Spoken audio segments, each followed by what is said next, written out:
locked up my colleague in his room. I hit my head on the door. Disclaimer: these situations happened in real life. No names, dates or places were mentioned in this video because of patient confidentiality. Hey.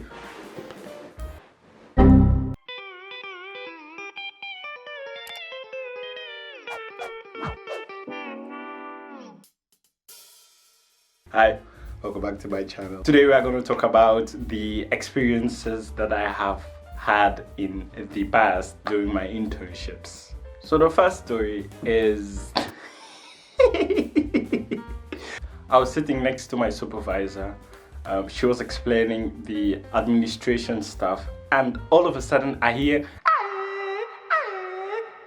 okay, no, that's not the sound of the code blue. Code blue means a patient's heart just stopped, so you have to perform CPR. I was looking around, what kind of sound was that? She started like running towards the patient's room and she was calling my name. Alpha, take the CPR trolley. But what happened was, the CPR trolley, it had the wheels underneath and I didn't know because I was so stressed, like I need to save this patient. So what happened was, mind you, this CPR trolley is between maybe 15 and 25 kilos.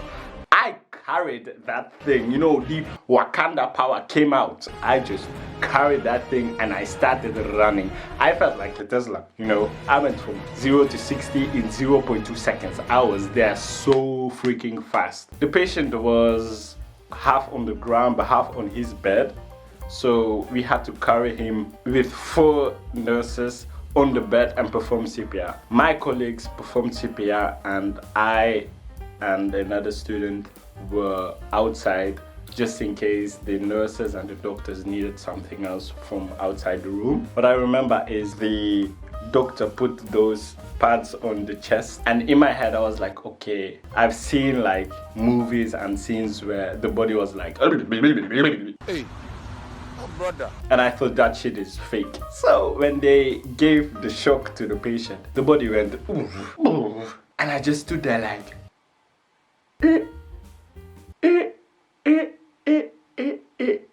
After performing CPR for at least 11 minutes, the patient came back to life. Imagine your brain, even 1 minute without oxygen, your brain gets severe damage and your vital organs as well. He went to the ICU, but what happened after that, I don't know. I don't know if he made it in ICU, but what we realized was the patient's, his medications, he threw it away through the window because we saw all of his medication just laying down on the ground outside.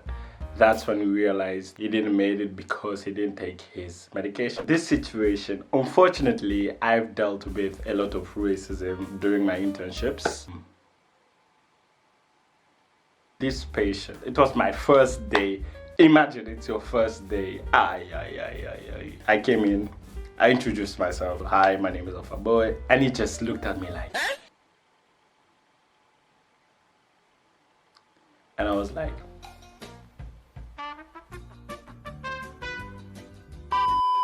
while I was cleaning him, he didn't say a word. Like, I was starting a conversation, he didn't say anything. He was ignoring me. So I thought, okay, shit, here we go again. The moment my colleague came in, so his first question was, from where is he from? So I answered, yeah, I was born and raised in Belgium, but I'm half Ugandan, half Ghanaian. And he told my colleague, make sure he graduates, has his degree, and goes back to his country. Ah! Are you sure? Oh. And you just say that to me, not even to me, you are saying it to my colleague. So before I had the chance to say something, my colleague, hey, she went out. You don't say that about him. He has every right to be here. He's a student. So I just sat there.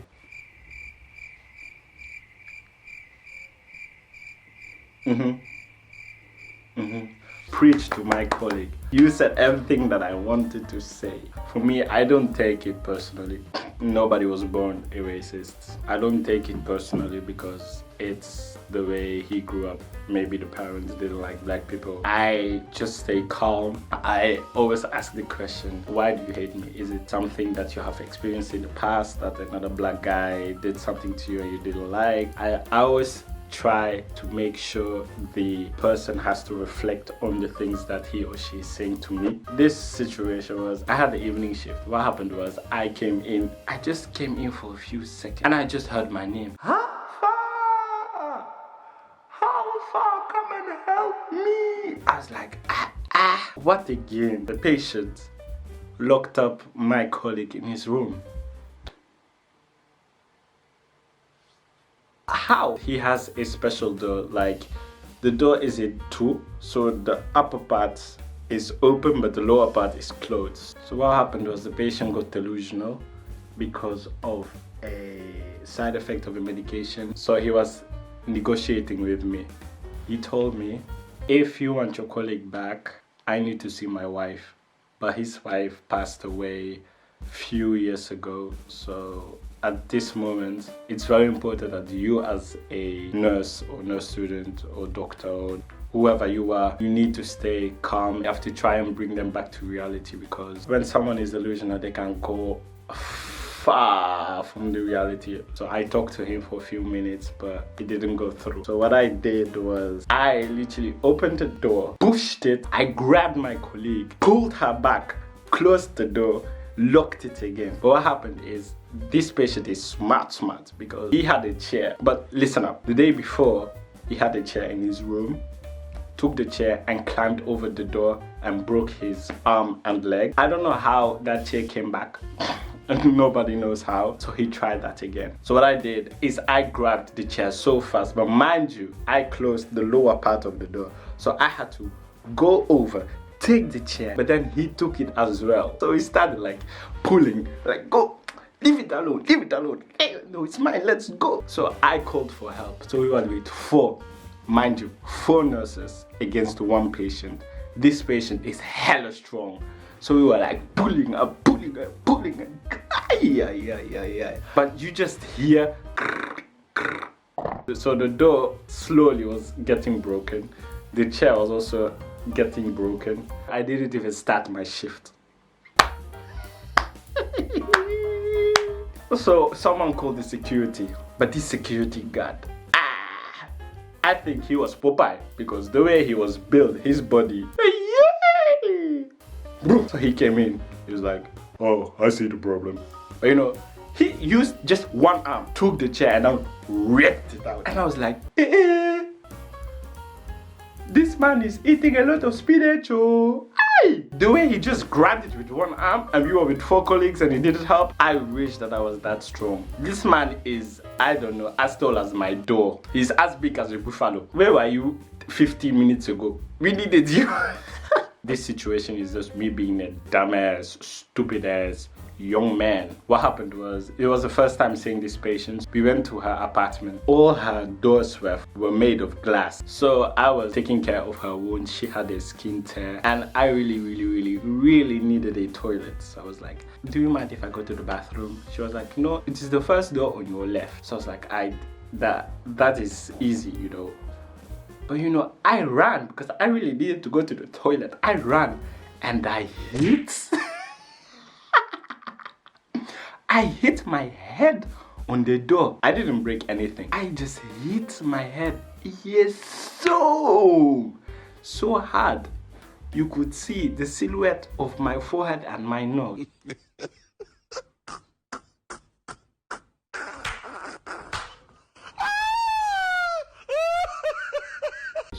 But you see, my nose has no bone. I just fell.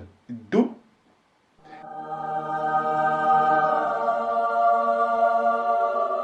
I know, normal people just stand up and just pretend nothing happened. But for me, when I fall, I just lay down.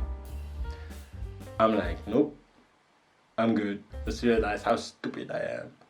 The next one is me going to a COVID test. So this one was my first time. So I went in, I think it was just a small thing into your nose. That's it. Bro, it went through my brain. It didn't hurt at all. It didn't hurt at all, but it's just a weird feeling you get. You're like,